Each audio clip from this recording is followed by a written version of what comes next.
The rain that morning was the kind that gets under your skin. Not a downpour, just steady drizzle that soaked through black coats and settled into bones. St. Michael's Church smelled of lilies and wet umbrellas. I registered faces without really seeing them. Neighbors, colleagues from Robert's law firm, distant relatives. My husband's coffin stood at the front, draped with white roses. Karen's choice, not mine. Robert had hated white roses, said they looked sterile, like hospital flowers. The detail haunted me as if the whole ceremony were slightly off. "Mom," Sarah squeezed my hand. "You okay?" I nodded, though I wasn't sure what okay meant anymore. My daughter's face was puffy from crying. She was 28, married, capable, but right now she looked like the little girl who used to crawl into my bed during thunderstorms. "Where's your brother?" Sarah's expression flickered. "Emily said he couldn't make it. Something about work. Work. Our father was dead, and Michael couldn't take a day off." The pastor began speaking. I stopped hearing the actual words, focusing instead on rain against the stained glass windows. Rhythmic, hypnotic. Then I saw him. Robert stood near the back of the church, half hidden behind two men from his firm. He wore a gray jacket I'd never seen. His face looked thinner, but it was unmistakably him. My breath caught. He met my eyes with that deliberate, focused look I knew so well. No panic, no confusion, just intention. Slowly, he raised one finger to his lips. "Don't speak." The room tilted. I gripped the pew in front of me. This wasn't possible. Robert was dead. He was in that coffin 10 feet away. The police had confirmed it. Karen had handled all the arrangements. "Mom?" Sarah's grip tightened. "What's wrong?" Karen touched my shoulder, her perfume overwhelming. "Laura, sweetheart, you need to sit down. You look pale." Her hand felt possessive, not comforting. I let her guide me back onto the pew while my mind screamed. I looked back toward where Robert had been standing. Empty space. The two men from his firm stood there alone. No gray jacket, no impossible ghost. I searched the faces around me. No one looked back with knowing eyes.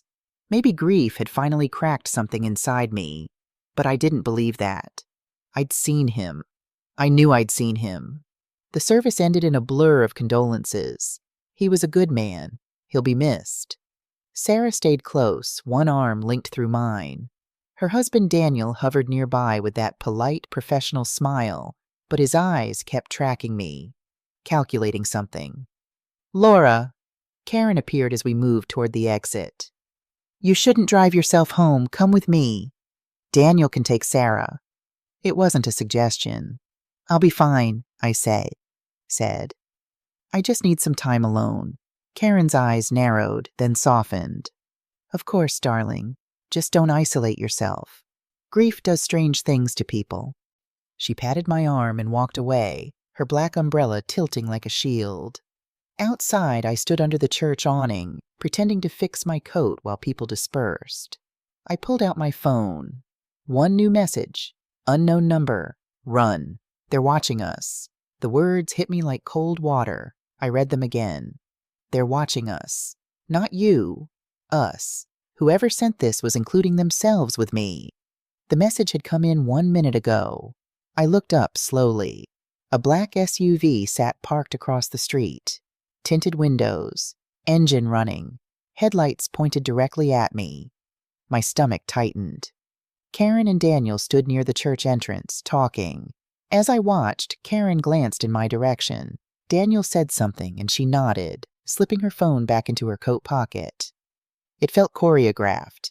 I moved toward my car, hands shaking as I fumbled with the keys. The moment I was inside, I locked the doors and started the engine. Another message appeared. "Don't go home." In the rearview mirror, Karen and Daniel were walking toward their cars. Not hurrying, just watching. I didn't think. I just drove. At the intersection, my phone buzzed again. Trust no one, not even them. I drove for an hour before I could think clearly. The public library stayed open until 9. I pulled into the lot and sat watching for anyone who might have followed. The lot was nearly empty. No black SUV. Inside, I found a computer station in the back corner and searched for news about Robert's accident. Local attorney found dead after car accident on Route 27. Vehicle fire. Body identified through dental records. The photo showed the car melted into asphalt, unrecognizable. But Robert never took Route 27. He hated that road. Called it a death trap. I pulled up the police report. Time of incident, 11:42 p.m. p.m. Body identified through dental records from Dr. Marcus Hayes' office. Then I saw it. The coroner's report listed time of death as 12:06 a.m. Location, 15 miles from the crash site. How could they confirm death 15 miles away from where the crash occurred? A memory surfaced. 2 weeks before the accident, Robert had come home late and sat on the edge of our bed, his face drawn. If something happens to me, Laura, don't trust anyone who tells you what to think about it. Not even Karen. At the time, I thought it was stress. Now I understood. He'd known something was coming. I went back to searching and found Robert's email account. Most folders were empty, wiped clean, except one hidden folder, Archive. Inside were 3 messages from J. Martinez. The most recent, dated 3 days before the accident. You were right. It's bigger than we thought. I opened it. Rob, I've confirmed it. The firm has been moving money through shell companies for 18 months. Your sister's trust, Collins Group Holdings, is the main funnel. But it's not just Karen. Michael's wife, Emily, is signing off on the transfers. They're using your name to authorize. You're the fall guy. I'm leaving town tonight. You should too. Destroy everything. JM, the words blurred as I read them again. Emily, not Daniel, not some stranger. Emily, Michael's wife. The quiet, sweet daughter-in-law who'd helped Robert organize his files. Who'd said, "Let me help, Dad, I studied accounting."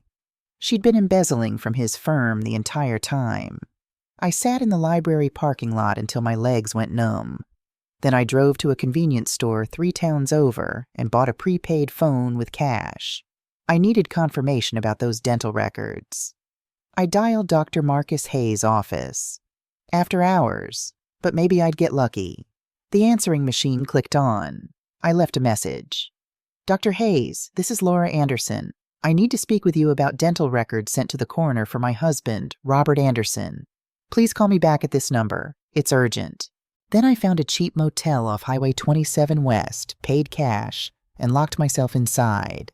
The room smelled like industrial cleaner. I opened Robert's email again, reading through J. Martinez's messages one by one.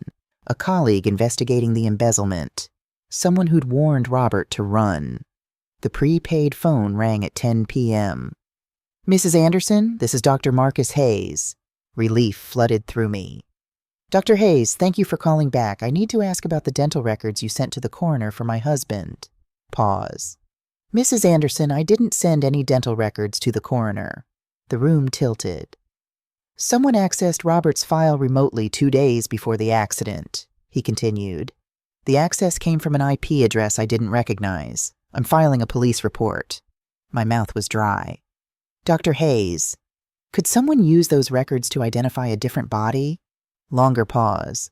With a burned body, dental records are often the only identification method. If someone had unauthorized access and a body of similar age and dental structure, theoretically, yes. Thank you for telling me. I hung up. Robert was alive. Someone had staged his death using falsified dental records. And Emily was involved. But where was Robert now? And where was Michael? I didn't sleep. At 6 a.m., I gave up and made instant coffee. I needed to call Michael. The call went straight to voicemail. I tried Emily's number, also voicemail. Sarah called my old phone repeatedly. Finally, I answered. Mom, where are you? We've been trying to reach you all night. I'm fine, sweetheart. I needed some space. Aunt Karen has been calling everyone. Daniel and I drove by the house. You're not there. Sarah, listen. Have you talked to your brother? What? No. Why? When's the last time you spoke to him? Silence. The day before Dad died. He had a big project at work. Why? What about Emily? She texted yesterday. Said Michael's in Seattle for a conference and his phone's been acting up. Seattle? The words felt wrong. Mom, you're scaring me. I need you to do something. Don't tell anyone you talk to me. Not Daniel, not Aunt Karen, not Emily. Can you do that? Okay, she finally said. But Mom, what's happening? I don't know yet. I love you. I hung up and started searching online. Collins Group Holdings, Karen's Family Trust. Public records showed $4.7 million moving through the company over 18 months. Source, Anderson and Associates Law Firm. They'd been embezzling from Robert's practice, using his name to authorize transfers. When Robert discovered it, he became a liability. But Michael, where was Michael? He'd disappeared the day before Robert's death. My phone buzzed. Unknown number. Meet me. Warehouse on Dock Street. Midnight. Come alone. R. Robert. I needed to see the grave first. Riverside Cemetery was nearly empty that afternoon. Robert's grave sat beneath a maple tree, the soil too fresh, like it had been turned recently. I thought I'd find you here.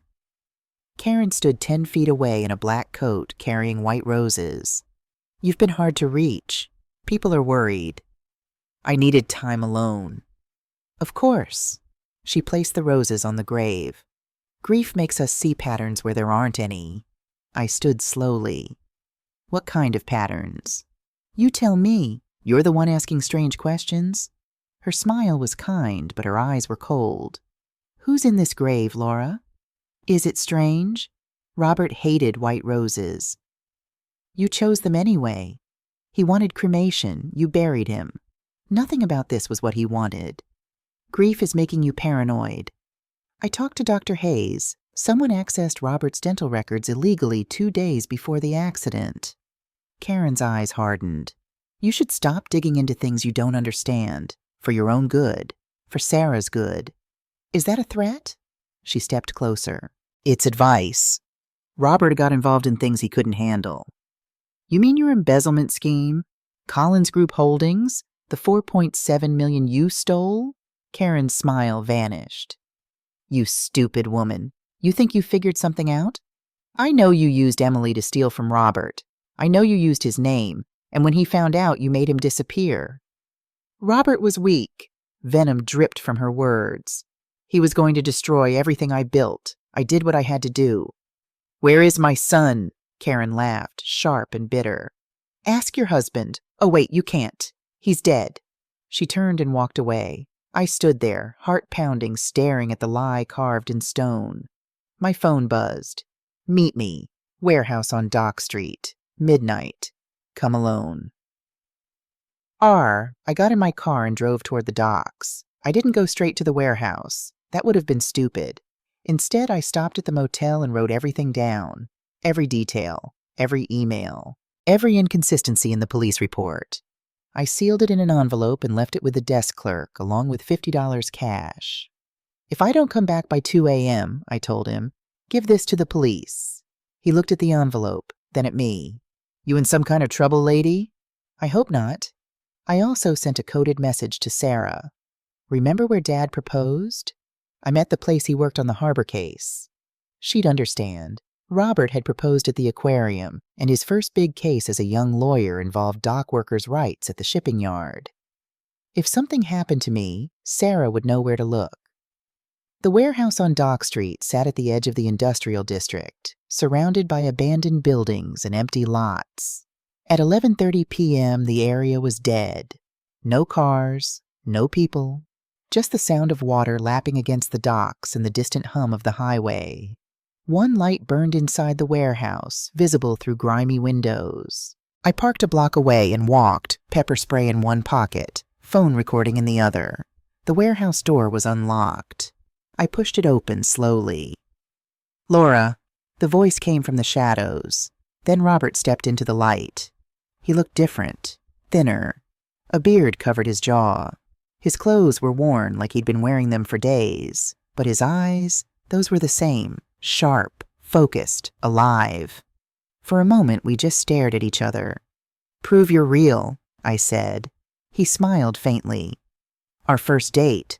I took you to the aquarium. You cried at the jellyfish exhibit because you said they looked lonely. My eyes burned. You bastard. You let me bury you. There was no other way. There's always another way. No. His voice was firm. Laura, listen to me. I couldn't go to the police. Karen has people inside the department. Judge Morrison plays golf with her every week. Captain Reeves owes her favors. If I'd gone to them, she would have known within an hour. So you just disappeared? Let me think you were dead? I saw how they watched you at the funeral. If you knew I was alive, you'd act differently. Karen would see it. They'd use you to get to me. He stepped closer. I watched you bury me, Laura. I stood in the back of that church and watched you cry. Do you think that was easy? I wanted to hit him. I wanted to collapse into his arms. Instead, I just stood there shaking. Why didn't you tell me sooner? Send a message? Something? I did. Today, after the funeral. He pulled out a phone. Those texts were from me. I've been tracking you since you left the church. Then you know I found the emails from Jay Martinez. Robert nodded. Jason Martinez, former prosecutor, now FBI Financial Crimes Unit. He's been helping me build a case against Karen and Emily. Emily, the name tasted bitter. Where's Michael, Robert? Where's our son? His face darkened. The light seemed to drain from his eyes. I don't know. What do you mean you don't know? My voice rose. He's your son. I know. Robert's jaw tightened. 2 days before the accident, Michael came to my office. He'd found something on Emily's laptop. Transfer records, fake invoices. He was furious. What did you tell him? Everything. About Karen's embezzlement, about Collins Group Holdings, about how they were using my name to authorize millions in fraudulent transfers. Robert ran a hand through his hair. He wanted to go to the police immediately. I told him to wait.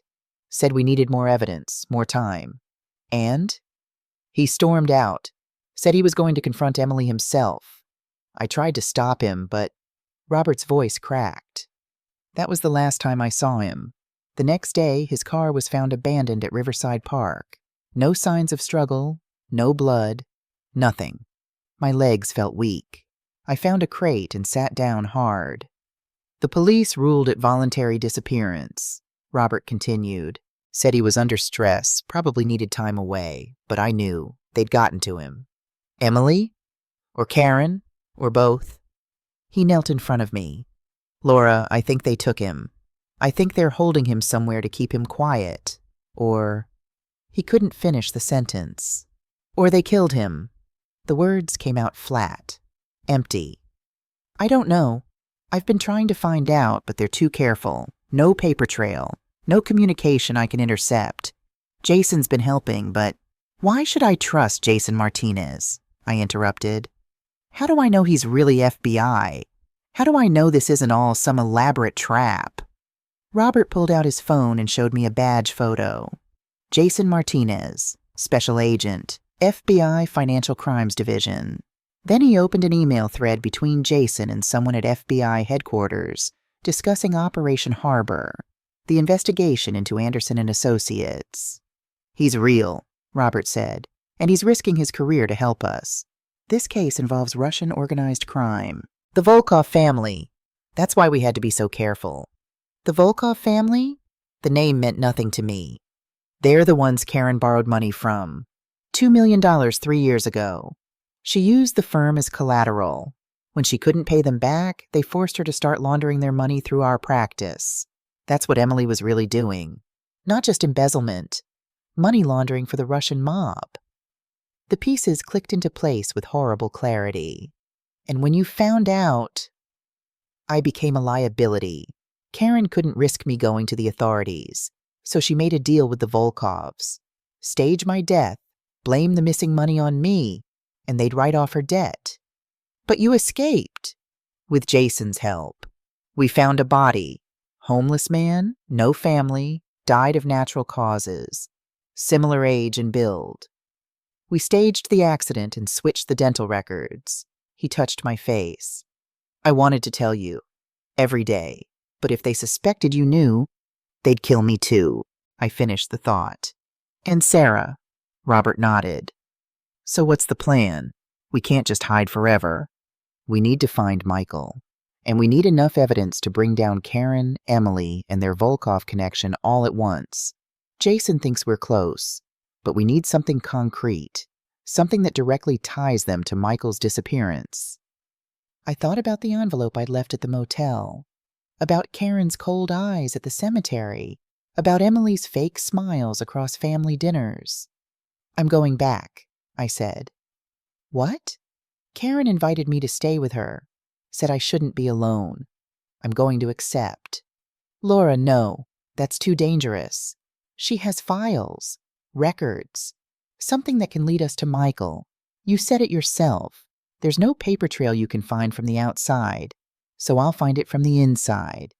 If she suspects anything, she won't. I'll be the grieving widow, broken, compliant. She'll think she's won. I stood up. You said you watched me bury you. You said it wasn't easy. Well, now I'm going to watch her bury herself. Robert stared at me for a long moment. Then he nodded slowly. Okay, but you wear a wire, and Jason will have agents nearby at all times. The moment you're in danger, we pull you out. Agreed. He pulled me into his arms then, and for the first time in weeks, I let myself cry. Not from grief anymore. From rage. The next morning I called Karen. Laura? She sounded surprised. Where are you? We've all been so worried. I'm sorry. I made my voice small, broken. I wasn't thinking clearly. The funeral, seeing Robert in that coffin. I just drove. I ended up at some motel and I couldn't. I let out a convincing sob. Oh, sweetheart, it's okay. Where are you now? Still at the motel, but I want to come back. You were right. I shouldn't be alone. Of course you shouldn't. Relief colored her voice. Come stay with me. We're family, Laura. Let me take care of you. I arrived at Karen's estate that afternoon. The house was modern and cold, all glass and steel and sharp angles. She welcomed me with open arms and false sympathy. You'll stay in the guest room, she said, showing me upstairs. It's quiet. You can rest. Thank you. I don't know how to do this. How to live without him. One day at a time. She squeezed my hand. That's all any of us can do. That evening, Emily came for dinner. I almost lost my composure when she walked through the door, smiling that warm smile, calling me Mom. I wanted to come support you, she said, hugging me. I know how hard this is. I hugged her back, feeling the wire taped to my ribs, knowing Robert and Jason were listening to every word. Where's Michael? I asked as we sat down to eat. Seattle, big client presentation. Emily's lie was smooth. You know how he gets with work, completely absorbed. He hasn't called me. Cell service is terrible where he's staying. Some corporate retreat center in the mountains. She reached across the table and squeezed my hand. He'll call as soon as he can. He's devastated about losing his father. Karen watched us throughout dinner. Every time I spoke, her eyes tracked my reactions, testing me. After dinner, Karen announced she needed to run to the pharmacy. Emily, come with me. I need you to pick up my prescription. I can go alone. I need you to come. Karen's tone left no room for argument. They left. The house fell silent. I moved fast. Karen's home office was at the end of the hall, door locked. But I remembered seeing her retrieve a spare key from the kitchen drawer once. I found it and let myself in. The office was pristine. Mahogany desk, leather chair, computer locked with a password. But the filing cabinet wasn't locked. Karen's arrogance, assuming no one would dare look. Inside I found folders. Dozens of them. Transfer documents between Collins Group and offshore accounts. Emails printed out. Correspondence with N. Volkov. Loan agreements showing Karen had borrowed $2 million and used the firm as collateral. And then at the bottom of the drawer, a photograph. Michael, tied to a chair. His face was bruised, one eye swollen shut. But he was alive. My hands shook as I held the photograph. I flipped it over. On the back, written in pen, VK2847, Dock 7, a shipping container number. I heard a car pulling up outside. They were back early. I quickly photographed everything with my phone, returned the files, locked the office, and replaced the key. My heart hammered as I ran to the bathroom and flushed the toilet just as the front door opened. "Laura?" Karen's voice called out. "Just a second." I washed my hands, composing my face into something neutral, and emerged into the hallway. Karen stood there, studying me. "Are you feeling all right? You look flushed." "Just a headache. I think I'll turn in early." Her eyes narrowed slightly. "Of course. Rest well." In the guest room, I locked the door and immediately texted the photos to Robert using the prepaid phone. Then I sent the container number, VK2847. Dock 7. Michael is alive. His reply came within seconds. "Don't do anything. We're coming." But I couldn't wait. My son was alive, beaten, held captive in a shipping container less than 20 minutes away. Every minute I waited was another minute he suffered. I waited until midnight, then slipped out the guest room window. Karen's spare car keys hung in the mudroom. I took them and drove toward the industrial docks, the same area where I'd met Robert the night before. The shipping yard was massive, rows and rows of containers stacked like metal building blocks. I found Dock 7 and searched for container VK2847. There, near the back fence. A heavy padlock secured the door. I pressed my ear against the metal. "Michael?" I whispered. Silence, then a weak voice. "Mom?" Relief and horror flooded through me. "Oh God, baby, I'm here. I'm going to get you out." "No." "Trap. They knew you'd come." Light flooded the yard. I spun around. Emily stood 30 feet away with 2 large men in dark clothes. Men who looked like they broke things professionally. Emily smiled.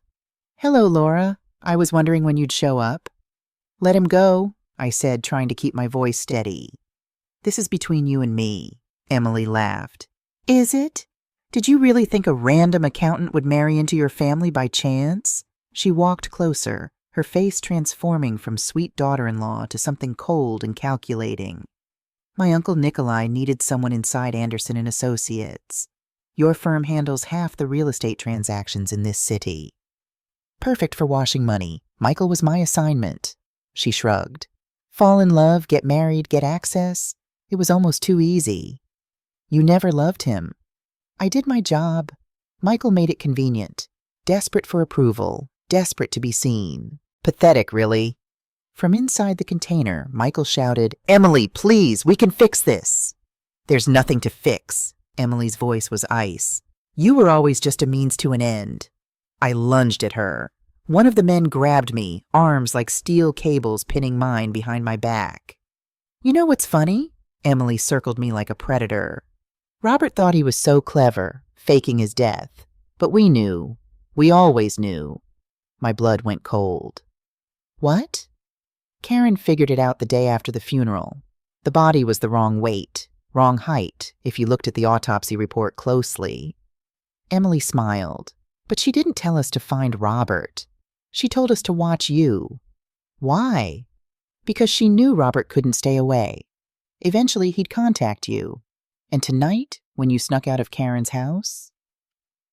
Emily pulled out her phone, showing me a text from Karen. "She called me immediately." The trap closed around me. "So thank you, Laura. You just led us right to— Actually, she led you to me." Robert stepped out from behind a row of containers.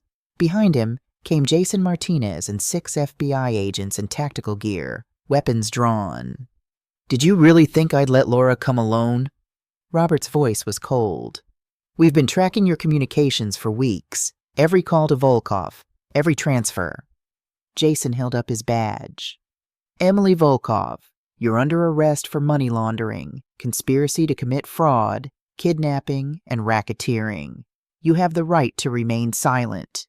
Emily tried to run. 2 agents grabbed her. "Karen!" she screamed. "This is on you. You promised we'd be safe." The 2 men with her raised their hands immediately, recognizing they were outgunned. More agents appeared, cutting off all exits. One team moved to the shipping container, bolt cutters ready. "I loved him," Emily said suddenly, looking at me. Tears ran down her face. Real or fake, I couldn't tell. "I really did love Michael, but family comes first. You understand that, don't you?" "You're not family," I said quietly. "You never were." The container door swung open. Michael stumbled out, supported by EMTs. His face was battered, but his eyes found mine. "Mom!" I ran to him, catching him as he collapsed into my arms. He smelled like blood and fear and 3 days without a shower. But he was alive. "I'm sorry," he whispered. "I should have listened to Dad." "Shh. You're safe now." "Where's Karen?" Robert asked Emily. She laughed, bitter and broken. "You think she'd come herself? She knew you might have backup. She's already gone." Jason cursed. "Teams at her house? Her office? You'll never find her," Emily said. "She has exit strategies in 6 countries. By morning, she'll be in Moscow with the Volkovs." Sarah's voice cut through the chaos. "Mom!" I turned. Sarah and Daniel had just arrived. Sarah's face white with shock at the scene. Agents, weapons, Michael bleeding. She ran to us, throwing her arms around Michael. "Oh my God! Oh my God!" Daniel stood frozen, staring at Robert like he'd seen a ghost. "Mr. Anderson, I thought you were dead." "I know." Robert's voice was tired. "I'm sorry for the deception." "And Aunt Karen, she really—" "Yes." Daniel's face crumbled. Whatever illusions he'd had about his extended family shattered visibly. As Emily was loaded into an FBI van, she looked at me one last time through the window. "You didn't win, Laura. Karen still has all the money. She's free. You saved your son, but you lost everything else." I held Michael tighter, feeling his heartbeat against mine. Sarah pressed against my other side. Robert stood behind us, his hand on my shoulder. Daniel hovered awkwardly but didn't leave. "I have my family," I said, though Emily couldn't hear me anymore. "That's everything." Robert leaned close. "It's over." But I looked at the agents spreading out, at the APB being issued for Karen Anderson, and knew the truth. "No," I said quietly. "Not until we find her." The FBI field office smelled like burnt coffee and fluorescent lighting. We'd been there for 6 hours, giving statements, answering questions, while Michael was treated at the hospital under armed guard. He had 3 broken ribs, a concussion, and severe dehydration, but he was alive. Jason Martinez sat across from us in an interrogation room that doubled as a conference space. Robert held my hand under the table. Sarah and Daniel sat to my right, all of us exhausted. Karen Anderson boarded a private plane to Montreal 3 hours before we raided the shipping yard, Jason said, sliding photos across the table. From there, she could be anywhere: Canada, Europe, Russia. "What about her money?" Robert asked. "We've frozen her domestic accounts, but she moved most of it offshore weeks ago. $3.2 million is unrecoverable." Jason leaned back. "The Volkov family is another issue. Nikolai Volkov is very interested in getting his niece back, and very angry at Karen for the exposure." I looked up. "So we're not safe, even with Emily arrested." "That's why I need to discuss your options." Jason pulled out a folder. "The Bureau is offering witness protection, new identities, relocation, financial support. All of you. Robert, Laura, Michael, Sarah, and Daniel, if he chooses." Sarah's voice was small. "Leave everything behind? Our whole lives? Or stay and hope the Russian mob doesn't decide to tie up loose ends?" Jason's tone was blunt. "I won't lie to you. The Volkovs have long memories. Emily was family. They'll want revenge." Daniel spoke for the first time in an hour. "How long would we have to decide?" 72 hours. After that, the window closes." Robert squeezed my hand. "Can we have the room?" Jason nodded and left, closing the door behind him. For a long moment, nobody spoke. Sarah was crying quietly. Daniel had his arm around her, but looked lost. Robert stared at the table. I felt hollowed out, scraped clean. "I can't just disappear," Sarah finally said. "My job, my friends, my entire life is here." "Your life won't matter if you're dead," Daniel said gently. "We should take it." Robert's voice was heavy. "I've been in hiding for weeks. It's not living, but it's surviving." "What about Michael?" I asked. "He's in the hospital. He can't make this decision right now." "Then we make it for him." Robert looked at me.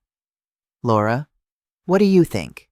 I thought about Karen's cold eyes, about Emily's betrayal, about Michael tied to that chair, about the life we'd built over 30 years, all of it contaminated now by lies and blood money.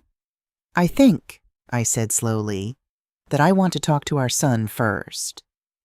Michael's hospital room was private, paid for by the FBI.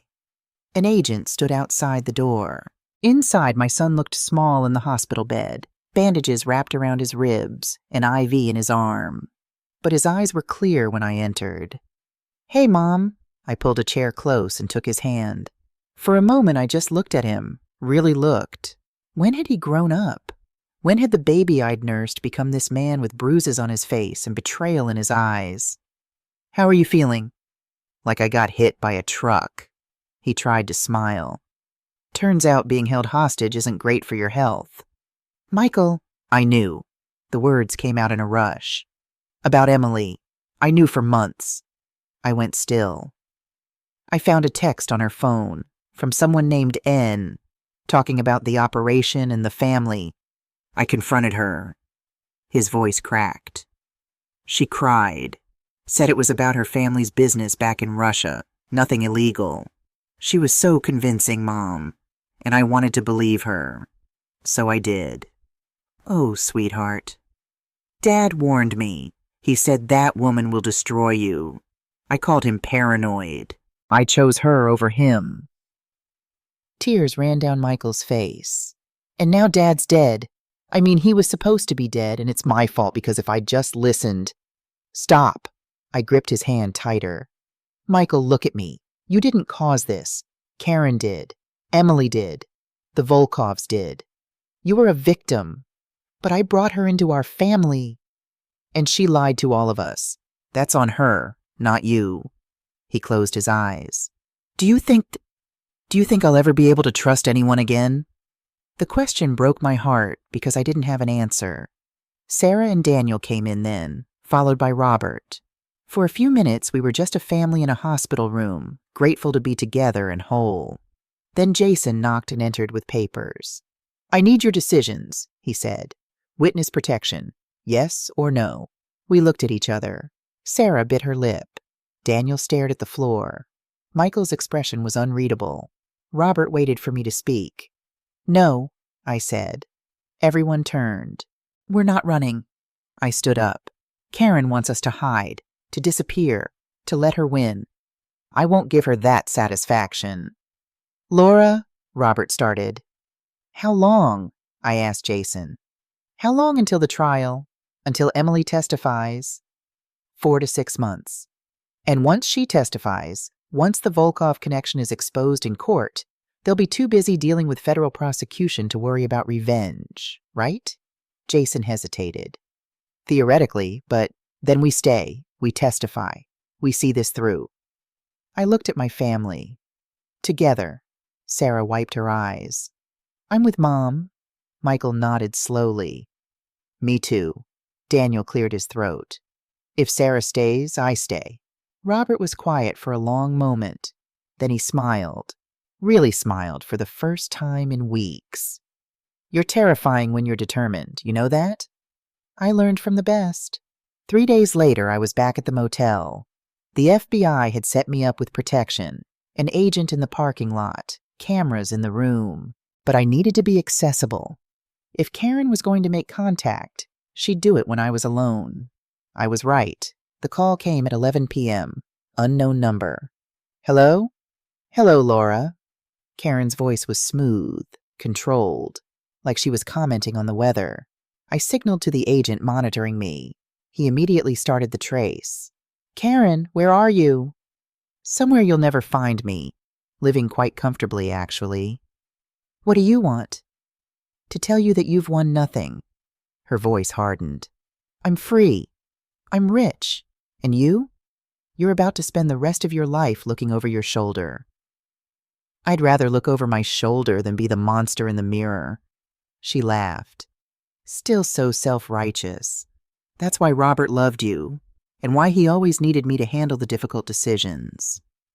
"Like trying to murder your own brother?" "Murder? Please." Karen's tone was dismissive.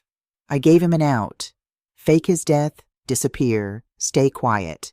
He chose to come back. He chose to ruin everything I built." "Everything you stole, you mean?" "Semantics." I could see the agent frantically typing, trying to pinpoint her location. I needed to keep her talking. "You sound bitter, Karen, like someone who lost control." Long pause. When she spoke again, her voice was tight. "I never lose control." "Really? Because your niece sang like a bird, gave the FBI everything. Your accounts, your safe houses, your contacts." I was bluffing, but I made it sound convincing. "The Volkovs are looking for you, Karen. They want their money back." "You're lying." "Am I? Check your Cayman account. The one ending in 7734. Silence. She was checking. "Empty, isn't it?" I said softly. "The FBI and the Volkovs made a deal. Emily cooperates. They get their money back. Her charges get reduced. But you stole from them. You're not safe anywhere." "You did this." Her voice shook with rage. "You.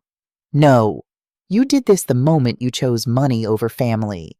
"Family?" She was yelling now. "Robert was going to destroy us. Michael was weak. I did what had to be done to protect what was mine." "You kidnapped your own nephew. To teach him loyalty." The agent gave me a thumbs up. They had her location. "Goodbye, Karen," I said. "This isn't over. I'll come back for you. For Sarah. For all of..." I hung up. Jason Martinez burst into the room. "Montreal. Private terminal at Pierre Elliott Trudeau Airport. She's waiting for a flight to Moscow. RCMP is moving now."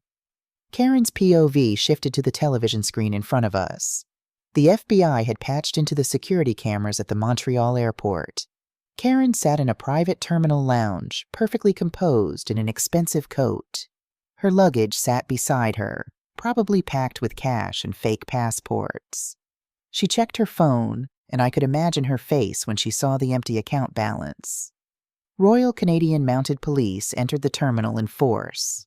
6 officers, weapons drawn. "Karen Anderson, you're under arrest for money laundering, conspiracy to commit fraud, kidnapping, and flight to avoid prosecution." For a moment, she didn't move. Then she stood slowly, setting down her phone with deliberate care. "I want my lawyer." "You can call them from detention." As they handcuffed her, she looked directly at one of the cameras. I couldn't hear what she said, but I could read her lips. This isn't over, but it was. The news broke within hours. The media descended like vultures. International fraud ring exposed. Russian mob connections. Prominent attorney's sister arrested.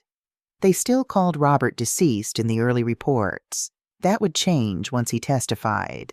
But for now, his resurrection remained a secret, a card we'd play in court. I watched Karen's perp walk on the news. She didn't look broken. She looked furious, defiant. Like even in handcuffs, she believed she'd win. She was wrong. 4 months later, we sat in a federal courthouse. The gallery was packed with reporters, curious onlookers, and a few brave former clients of Anderson and Associates. Emily testified first as part of her plea deal. She wore an orange jumpsuit and kept her eyes down as she explained everything. The recruitment by her uncle Nikolai, the mission to infiltrate Robert's firm, the embezzlement scheme, Michael's kidnapping. "Why did you do it?" the prosecutor asked. "I was raised to believe family loyalty was everything." Her voice was flat. "My uncle needed help. I provided it." "And Michael Anderson? Did you love him?" She hesitated. I thought I did, but love was never part of the assignment. In the gallery, Michael flinched. Sarah grabbed his hand. When it was Karen's turn, she pleaded not guilty to everything. Her defense was simple. She was a victim, manipulated by Emily and the Volkovs. They threatened my life, she testified. I had no choice. Then why did you flee the country? The prosecutor asked. I was terrified. With $3.2 million in offshore accounts? They forced me to move that money. I was trying to protect it for my family. The jury didn't buy it. Neither did the judge. Robert testified on day 5. The courtroom erupted when he walked in. The supposedly dead man, very much alive. Cameras flashed despite the bailiff's orders. Karen's face went white. Robert explained everything. The embezzlement discovery, the threats, the staged death, Jay Martinez's help, the FBI investigation. Why didn't you go to the police initially? Karen's defense attorney asked. Because my sister had connections throughout the local justice system. Judge Morrison, Captain Reeves, the county prosecutor. They all owed her favors. I needed federal intervention to ensure a fair investigation. The trial lasted 3 weeks. The evidence was overwhelming. Financial records, emails, recorded conversations, Emily's testimony. The shipping container with Michael's blood still on the floor. The jury deliberated for 4 hours. Guilty, on all counts. Karen showed no emotion as the verdict was read. She sat perfectly still, hands folded in her lap, as if the entire proceeding were beneath her. The judge didn't show mercy. You betrayed your family, your profession, and your country. You showed no remorse, only contempt. I sentence you to 30 years in federal prison, no possibility of parole. Emily received 15 years for her cooperation. Outside the courthouse, media swarmed. We didn't stop. We walked together, Robert, me, Michael, Sarah, Daniel, a united front. 6 months after the trial, we'd settled into our new life. We didn't take witness protection, but we did move. A small coastal town 3 hours north, the kind of place where people nod in greeting but don't ask too many questions. Robert and I rented a small house near the water. Old wood, creaking floors, the smell of salt air in every corner. It suited us. I started teaching again, part-time at the community college, literature classes. The students were young and uninterested in my past. That was fine. Robert worked for a legal aid nonprofit, helping people who couldn't afford lawyers.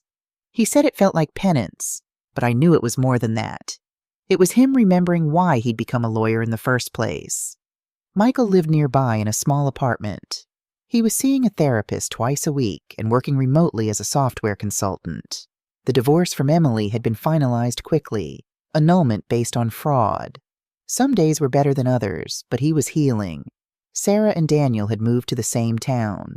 She worked at the local hospital in the ER. He'd taken a position at a small firm, doing honest work for honest clients. Last week, she'd told us she was pregnant. We had family dinners every Sunday. Simple meals, lots of laughter, no secrets. This particular Sunday, I'd attempted to make garlic bread. Michael held up a piece. Mom, you burned the garlic bread. I did not. It's caramelized. Everyone laughed. Real laughter, the kind that comes from people who've been to hell and back together.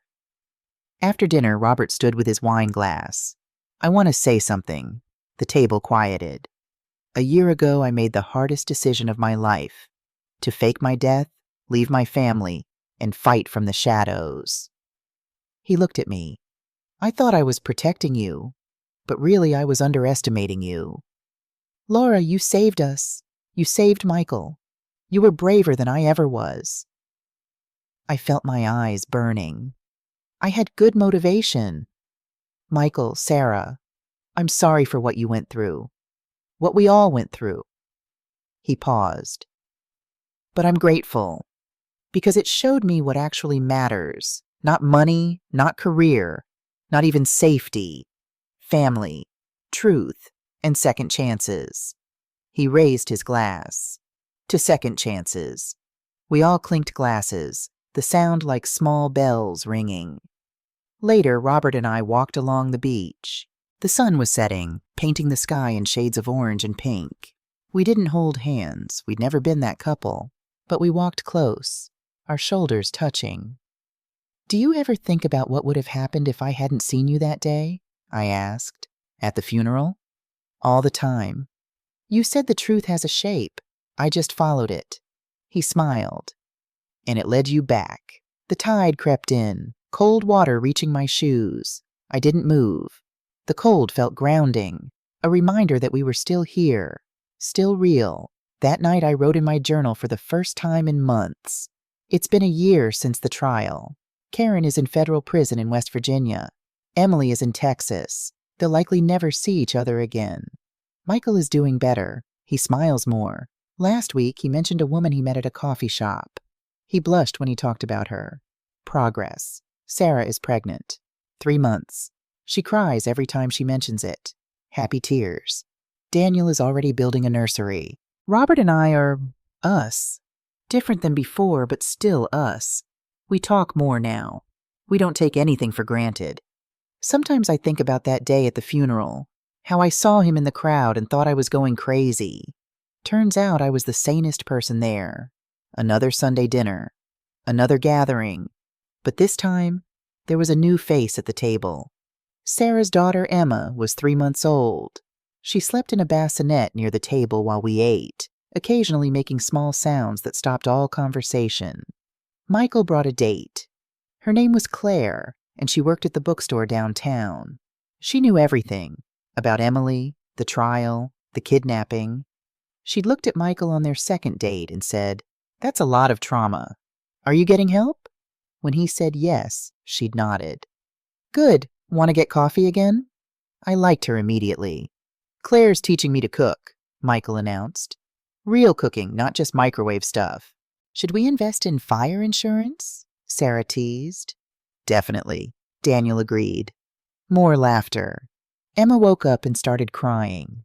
Sarah lifted her, and the baby quieted immediately. I watched my daughter become a mother and felt a strange peace settle over me. After dinner, Robert and I sat on the porch while the others cleaned up inside. The ocean was calm tonight, barely a whisper against the shore. "We lost almost everything," I said quietly. "Money, careers, sense of safety. But we gained something too." Robert took my hand, something he'd started doing more often lately. "Truth and each other. Is that enough?" He looked at me with those same sharp eyes I'd fallen in love with 30 years ago. "Isn't it?" Inside, I could hear Michael laughing at something Claire said. Sarah singing softly to Emma. Daniel loading the dishwasher while humming off key. "Yes," I said. "It's more than enough." My phone buzzed. A news alert. Karen Anderson's appeal denied. Will serve full 30-year sentence. I showed Robert. He read it and nodded once, then deleted the notification. "It's really over," he said. "Yes." We sat in silence as the sun set, painting the sky in colors that had no names. Somewhere beneath the ocean's surface, the wreckage of other lives lay buried. Stories no one would ever tell. But ours had found its ending. Not a perfect one, not tragic, just real. And that, after everything, was enough. On the mantel inside, a new family photo sat in a simple frame. All 7 of us, Robert, me, Michael, Sarah, Daniel, Claire, and baby Emma. Smiling, real, alive. The photo we'd taken last week at the beach, the one where Sarah had set the timer and we'd all rushed into frame laughing as Michael almost dropped the tripod. The one where Emma was crying and Claire was making faces to calm her. The one where Daniel's eyes were half closed because he'd blinked. Imperfect. Messy. True. Exactly how a family should be.